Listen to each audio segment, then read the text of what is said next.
जय हिंद मेरे प्यारे दोस्तों, गैलेक्सी क्लास में स्वागत है। आज हम लोग नए टॉपिक के बारे में आगे चलेंगे और हम लोगों का आज नया टॉपिक है फिजिक्स का।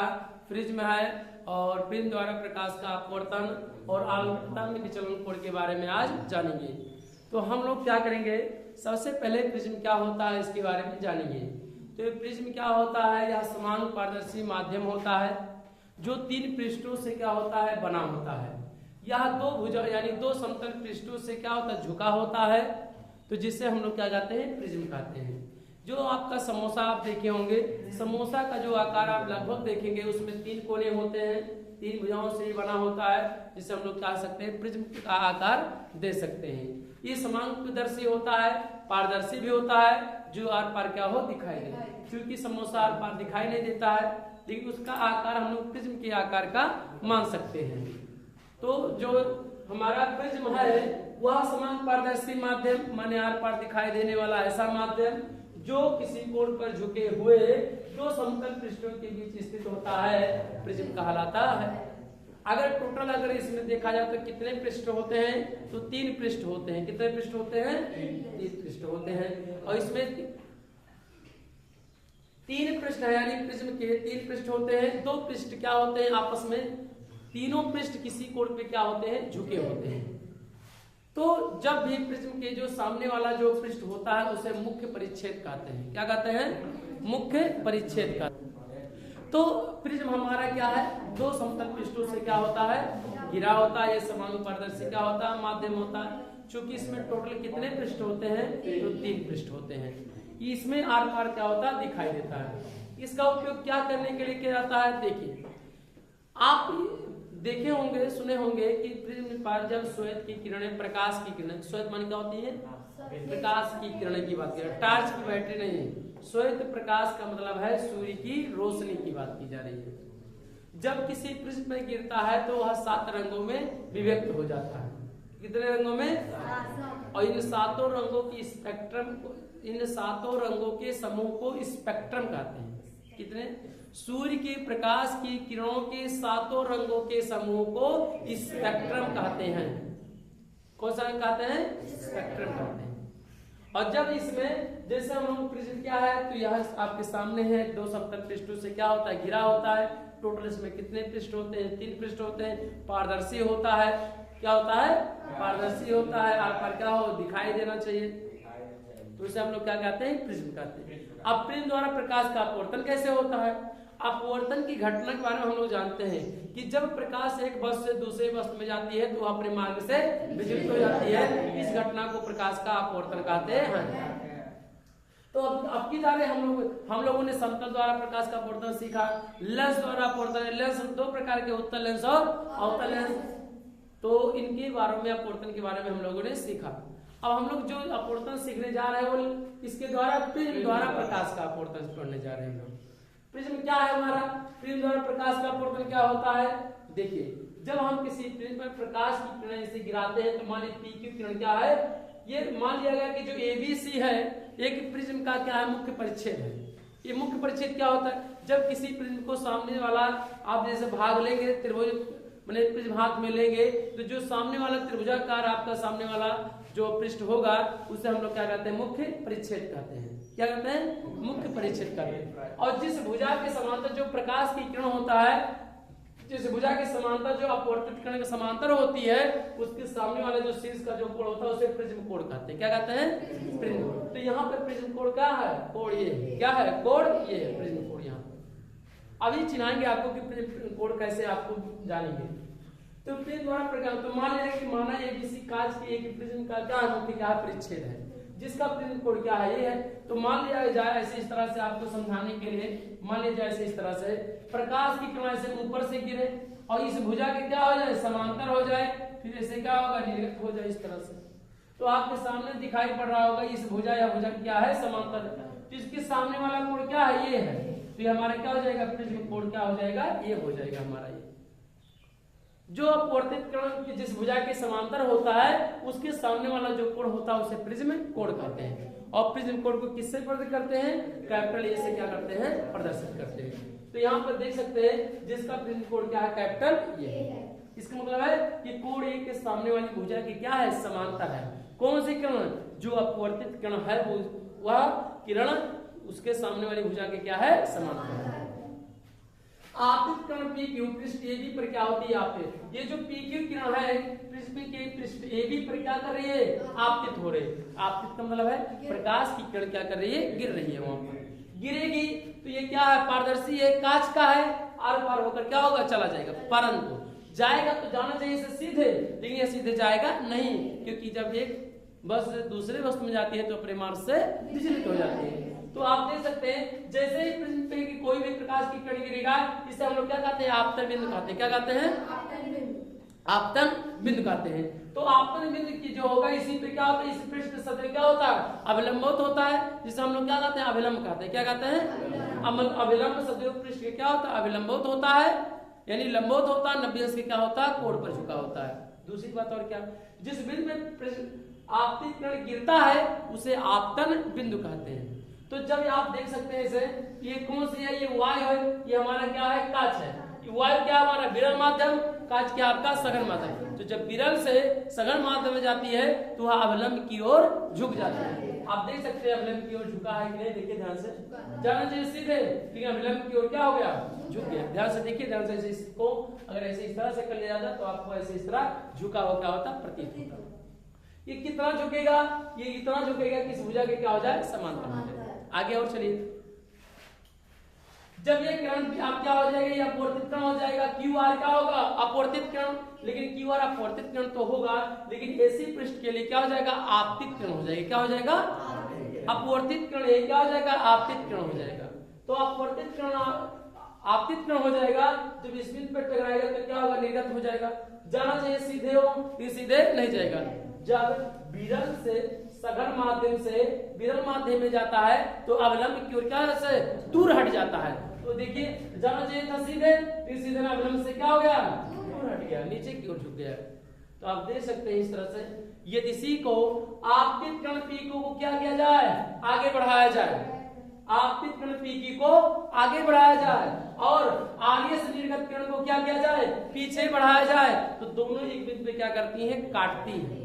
और जो दोनों किरणें काटती है उनके बीच के कोण को विचलन कोण कहते हैं। और विचलन कोण को डेल्टा से क्या करते हैं, प्रदर्शित करते हैं। कि क्या करते हैं, प्रदर्शित करते हैं। इसी बात को लिया गया है कि अपवर्तित किरण की वार पृष्ठ एसी से क्या होती है, अपवर्तित होकर आगे दिशा में क्या हो जाती है, निर्गत हो जाती है। आपतित किरण पी क्यू को आगे तथा निर्गत किरण आर एस को क्या किया जाए, पीछे बढ़ाने पर एक बिंदु पे क्या करती है, काटती है। दोनों किरणें के बीच एक कोण बनता है, इस कोण को क्या करते हैं, विचलन कोण कहते हैं। विचलन कोण को किससे करते हैं, डेल्टा से क्या करते हैं, प्रदर्शित करते हैं। ये हमारा क्या है, प्रिज्म द्वारा प्रकाश का क्या हो जा रहा, अपवर्तन हो जा रहा। ठीक है, अब हम लोग क्या पढ़ेंगे, आल्पता में विचलन कोण। अगर इसी का ये हमारा कौन सा कोण होगा बाबू, आई कोण होगा, ये क्या होगा, आर होगा कि नहीं बताइए भाई। अविलंब और आपतित किरण के बीच कोण को क्या कहेंगे, आपतन कोण, और इसको क्या कहेंगे, अपवर्तन कोण। अपवर्तन कोण को किससे पढ़ करते हैं, आर से। यदि आई का मान धीरे धीरे बढ़ाते हो जाएंगे तो डेल्टा का मान क्या होगा, कम होता जाता है। एक ऐसा समय आता है कि आई का मान और बढ़ाएं तो डेल्टा का मान अपने आप क्या होता है, नहीं, तब एक ऐसा समय आता है कि बढ़ने लगता है। आई का मान बढ़ाएंगे तो डेल्टा का मान क्या होगा, कम होता जाएगा। लेकिन एक समय ऐसा आएगा कि आई का मान और बढ़ाएंगे तो डेल्टा का मान भी क्या होगा, तब बढ़ने लगता है। इस स्थिति को अल्पतम विचलन कोण कहते हैं, जिसे डेल्टा एम से क्या करते हैं, प्रदर्शित करते हैं। ये हमारा जो रहा है प्रिज्म द्वारा, ये आपके सामने एबीसी क्या है, मुख्य क्या परिच्छेद है। प्रिज्म के सामने वाला जो त्रिभुजाकार आपका सामने वाला पृष्ठ होता है उसे मुख्य परिच्छेद कहते हैं। क्या कहते हैं, और जिस भुजा की रेखा इस रेखा के क्या होता है, समांतर होता है, वो सामने वाली जो भुजा होता है, शीर्ष होता है, उसे हम लोग क्या करते हैं, प्रिज्म कोण। और प्रिज्म कोण को किससे करते हैं, कैपिटल ए से क्या करते हैं, प्रदर्शित करते हैं। इस तरह से हमारा क्या रहा, ये प्रिज्म का क्या रहा, अपवर्तन रहा। अब हम लोग इसके बाद क्या सीखेंगे, क्या सीखेंगे, आल्पता में विचलन कोण सीखेंगे। क्या होता है आल्पता में विचलन कोण, जानिए। अब हम लोग क्या जानेंगे, आल्पता में विचलन कोण। आल्पता में विचलन कोण क्या होता है, कहा लिखा गया है कि यदि आपतन कोण आई का मान धीरे धीरे बढ़ाए तो विचलन कोण डेल्टा कम होता जाता है। यानी डेल्टा यानी विचलन कोण का मान कम होता जाता है। क्या इसका मतलब, यदि इसी आपतन कोण आई का मान धीरे धीरे क्या बढ़ाते हुए जाए तो जो डेल्टा का मान है वो क्या होगा, धीरे धीरे कम होने लगता है। जब आई बढ़ाते, आई क्या है हमारा आपतन कोण है, ये डेल्टा क्या है विचलन कोण है। जब आई का मान बढ़ाते हैं तो विचलन कोण का मान क्या होता है, धीरे धीरे कम होने लगता है, यानी कम होने लगता है। एक विशेष आपतन कोण के लिए विचलन कोण यानी डेल्टा का मान न्यूनतम हो जाता है। एक ऐसा समय आता है अब आई का मान और बढ़ाएंगे तो डेल्टा का मान क्या हो जाएगा, सबसे क्या होगा, कम होगा। मान लिया जाए कि आई का मान बढ़ाते जाए, मान लिया जाए 120 मान ले, तो डेल्टा का आई का मान बढ़ाएं 120 तक ले, तब डेल्टा का मान लिया जाए 4 अंश हो जाए बाई, ठीक है। आई का मान बढ़ाएं 120 और डेल्टा का मान कितना हो गया, कम हो धीरे धीरे। अब सुनिए, मान लीजिए पहले आई क्या था, मान लीजिए 60, तो डेल्टा का मान क्या था, मान लिया जाए 50। तो जब आई का मान बढ़ाते हुए गए तो कितना हो गया 120, तो जो डेल्टा का मान है धीरे धीरे क्या होगा, कम होगा। 50 से कहाँ हो गया, 4 पे हो गया, यानी 4 अंश हो गया। अब एक ऐसा समय आएगा, अब यही हो गया, आई का मान कितना हो गया, आई का मान 120।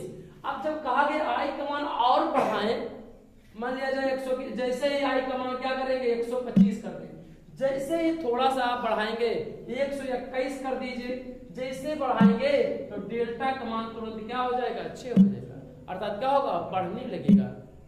यानी एक विशेष आपतन कोण के लिए आई का मान क्या हो जाता है, न्यूनतम हो जाता, डेल्टा का मान क्या हो जाता है, न्यूनतम हो जाता है। इसी बात को आपतन कोण का मान और बढ़ाने पर विचलन कोण डेल्टा का मान फिर बढ़ने लगता है। जैसे ही आई का मान थोड़ा सा 120 से करें तो 4 अंश हुआ, घट गया, फिर आई का मान और थोड़ा सा बढ़ाएं, जैसे आप बढ़ाएंगे तो एक ऐसा समय आएगा कि डेल्टा का मान क्या होगा, कम होकर बढ़ने लगता है। वैसे घटना चाहिए लेकिन क्या होगा, फिर बढ़ने लगेगा अपने आप। तो इस स्थिति को बढ़ने पर विचलन कोण डेल्टा का मान फिर बढ़ने लगते हैं। इस न्यूनतम विचलन कोण को हम लोग क्या कहते हैं, विचलन कोण, जिसे आपतन विचलन कोण कहते हैं। यानी जब ऐसी इसी को हम लोग डेल्टा क्या कहेंगे, यम से। जब आई का मान 60 से कितना कर दिया 120, तो आई डेल्टा का मान 50 से कितना हो गया, 4 अंश हो गया। तो जो ये सबसे न्यूनतम विचलन कोण ये जो बना है, अब हम लोग आई का मान 1 अंश बढ़ा देंगे तो डेल्टा का मान क्या हो जाएगा, अपने आप क्या हो जाएगा, बढ़ने लगेगा। तो जो सबसे न्यूनतम विचलन कोण आया है इसी को हम लोग क्या कहते हैं, अल्पतम विचलन कोण कहते हैं। जिससे हम लोग इसे डेल्टा को ही एक दूसरा नाम दे दिया गया, डेल्टा यम। यम से क्या होता है, मिनिमम होता है, क्या होता है, मिनिमम। इसलिए यहां से क्या करेंगे, प्रिज्म का अल्पतम विचलन कोण कहते हैं, इसे डेल्टा यम से क्या करते हैं, प्रदर्शित करते हैं। तो हमारा यही क्या हो जाएगा, डेल्टा विचलन कोण ही डेल्टा यम हो जाता है। कब, जब आई का मान बढ़ाते हुए जाए, ऐसा मान आ जाए कि अब उसके बाद क्या होगा, विचलन कोण क्या होगा, बढ़ता हुआ जाएगा। तो जो सबसे न्यूनतम विचलन कोण आया होगा वही हमारा क्या होगा, अल्पतम विचलन कोण होगा। समझे कि नहीं। जैसे आई का मान पहले मान लिया जाए, आई का वैल्यू आपतन कोण कितना था 60, तो विचलन कोण कितना था 50। आई का मान बढ़ाएंगे तो आई का मान डेल्टा का मान क्या होगा, कम होता जाएगा। मान लिया जाए आई का मान कहां तक ले बढ़ा, 120 तक ले, तब डेल्टा का मान क्या होगा, 4 अंश हो गया। अब जैसे ही 171 फिर और आई का मान बढ़ाया थोड़ा सा, तो तुरंत डेल्टा का मान क्या होगा, बढ़ने लगेगा। तो यानी डेल्टा का सबसे कम वैल्यू कहां रहा, कितने अंश पे रहा, 4 अंश पे, यानी आई के कितने 120 अंश के लिए। तो इसी को हम लोग क्या कहेंगे, जो डेल्टा का न्यूनतम मान होगा उसे अल्पतम विचलन कोण कहते हैं, जिसे हम लोग डेल्टा यम से क्या करते हैं, प्रदर्शित करते हैं। अब हम लोग क्या सीखेंगे, प्रिज्म, ये हमारा रहा न्यूनतम विचलन, क्या रहा, कोण है। न्यूनतम विचलन कोण को डेल्टा यम से क्या करते हैं, प्रदर्शित करते हैं। अब हम लोग क्या सीखेंगे, प्रिज्म का अपवर्तनांक सीखेंगे। क्या सीखेंगे, प्रिज्म का अपवर्तनांक तथा अल्पतम विचलन कोण में संबंध।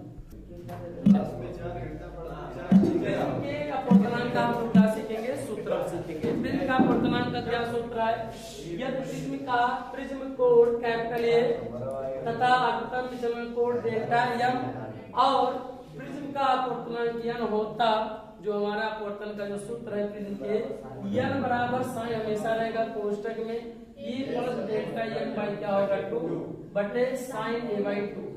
इसमें ये क्या होता है, प्रिज्म कोण होता है, डेल्टा m क्या होता है, अपवर्तन विचलन कोण होता है, और साइन हमेशा होगा। n क्या होता है, प्रिज्म का अपवर्तनांक। क्या है, प्रिज्म का अपवर्तनांक है। यदि प्रिज्म बहुत क्या हो, पतला होगा, तो उसके लिए जो हमारा जो सूत्र होगा, यदि प्रिज्म बहुत पतला होगा, जो कोण का मान होगा वो 5 अंश से क्या हो जाएगा, छोटा हो जाएगा। अर्थात बहुत छोटा का मतलब है कि बहुत क्या हो जाएगा, छोटा हो जाएगा। तब हम लोग अगर इसको सॉल्व करेंगे तो एक सूत्र हमें प्राप्त होगा, डेल्टा m बराबर n माइनस 1 इंटू ये डेल्टा m क्या है, जब प्रश्न ये सूत्र कब लगेगा दोनों में, ये भी प्रिज्म का सूत्र है, ये भी प्रिज्म का सूत्र है। जब कहा जाएगा प्रिज्म बहुत पतला है तो इसके लिए क्या सूत्र लगेगा, और जब कहा जाएगा प्रिज्म का अपवर्तनांक ज्ञात कीजिए, या प्रिज्म क्या है, मोटा है, या कुछ नहीं कहेगा, तब इस सूत्र का उपयोग करना है। अगर लेकिन प्रश्न में यदि कह देगा कि प्रिज्म बहुत पतला है तो आपको इस सूत्र का उपयोग करना है।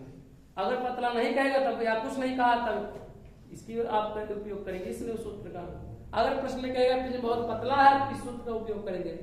ये डेल्टा m क्या है, अल्पता में विचलन कोण है, n क्या है, प्रिज्म का अपवर्तनांक, माइनस 1 हमेशा रहेगा, इंटू ये क्या है, प्रिज्म क्या है, कोण।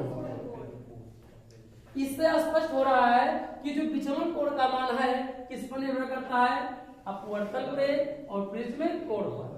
तो इससे स्पष्ट होता है कि विचलन कोण का मान प्रिज्म के अपवर्तनांक पर निर्भर करता है, साथ में किस पर निर्भर करता है, प्रिज्म कोण पर क्या करता है, ये निर्भर करता है।